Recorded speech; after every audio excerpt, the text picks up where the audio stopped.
ಆ ಬನ್ನಿ ಹೋಗಿ ನೀವು ಮಾತಾಡಿ. ಬರೀ ಇವರು ಮಾತಾಡಿದ್ರೆ ಸಾಕಾಗೋದಿಲ್ಲ, ನಾವು ಮಾತಾಡ್ತೀವಿ. ಯಡಿಯೂರಪ್ಪ ಅವರಿಗೆ ಗೊತ್ತಾಗೋದಿಲ್ಲ. ಅನ್ನ ಫ್ರೀ ಕೊಟ್ಟಿದ್ದೀವಿ, ಅಕ್ಕಿ ಫ್ರೀ ಕೊಟ್ಟಿದ್ದೀವಿ ವಿದ್ಯಾರ್ಥಿಗಳು. ಇವತ್ತಿನಿಂದ ನೀವು ಕರೀತಿದ್ರು, ನಾನು ಫಂಕ್ಷನ್ ಬಂದಿದ್ದೀನಿ. ಅರ್ಥ ಆಯ್ತಲ್ಲ? ಚಾಲೆಂಜಿಂಗ್ ಸ್ಟಾರ್ ದರ್ಶನ್ ಅವರು ಬಂದು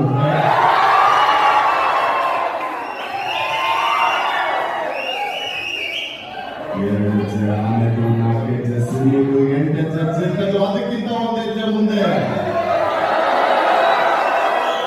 ಕನ್ನಡ ರಾಜ್ಯೋತ್ಸವ ನಡೆಸ್ತಾರೆ ನಮ್ಮ ವಿದ್ಯಾರ್ಥಿಗಳು.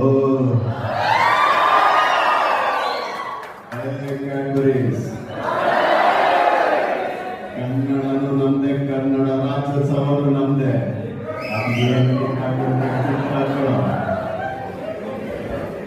ಶಿವರಾಜ್ ಕುಮಾರ್ ಒಂದು ಪ್ರಯತ್ನ.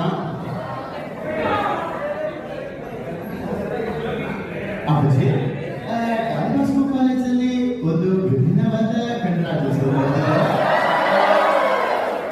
ಎಲ್ಲ ವಿದ್ಯಾರ್ಥಿಗಳಿಗೂ ಕನ್ನಡ ರಾಜ್ಯೋತ್ಸವದ ಹಾರ್ದಿಕ ಶುಭಾಶಯಗಳು.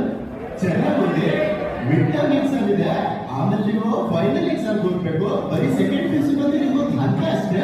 ನೀವು ಜೀವನದಲ್ಲಿ ಬರ್ಬೇಕು ಅಂತಂದ್ರೆ ಚೆನ್ನಾಗಿ ಓದೋದ್ರ ಜೊತೆ ಕಲೆಯನ್ನು ನಿಮ್ ಜೊತೆ ಇಟ್ಕೊಳ್ಬೇಕು, ಒಳ್ಳೆ ಮಾನವರಾಗಬೇಕು ಅಂತ ಹೇಳ್ತಾ ಶಿವರಾಜ್ ಕುಮಾರ್ ಅವರು ಹೊರಡ್ತಾರೆ. ಥ್ಯಾಂಕ್ ಯು, ಧನ್ಯವಾದಗಳು. ನೋಡಿ, ಬರೀ ಸ್ಟಾರ್ಸ್ಗಳು ಬಂದು ಹೋಗ್ತಾ ಇದ್ರೆ ಸಡನ್ ಆಗಿ ಯಾರು ಹೇಳಿದ್ರು ಸರ್ ಬ್ರಹ್ಮಾಂಡ ಪರಿಚಿತ್ ಮಾಡಿ, ತುಂಬಾ ಖುಷಿ ಪಡ್ತಾರೆ. ವಿಶೇಷವಾಗಿ ಈ ದಿನ ಕನ್ನಡ ರಾಜ್ಯೋತ್ಸವನ ತುಂಬಾ ವಿಜೃಂಭಣೆಯಾಗಿ ಆಚರಿಸ್ತಾ ಇದ್ದಾರೆ. ವಿಶೇಷವಾಗಿ ಒಂದು ವಿಷಯ ಕೇಳಿ ವಿದ್ಯಾರ್ಥಿಗಳೇ, ನಿಮಗೆ ಎಕ್ಸಾಮ್ ಬರ್ತಿದೆ, ನೀವೇನ್ ಮಾಡಬೇಕು? ಗಾಳಿಯಾಗಿ ನಿಮ್ಮ ದೇವಸ್ಥಾನಕ್ಕೆ ಹೋಗಿ ಒಂದು ಯಂತ್ರ ತಗೋಬೇಕು. ಯಂತ್ರ ತಗೊಂಡು ವಿಶೇಷವಾಗಿ ಇವತ್ತು ಏನ್ ಮಾಡಬೇಕು ಅಂದ್ರೆ ಫಸ್ಟ್ ನಿಮ್ಮ ಟೀಚರ್ಸ್ಗಳ ಹಣೆ ಕಟ್ಟಿ,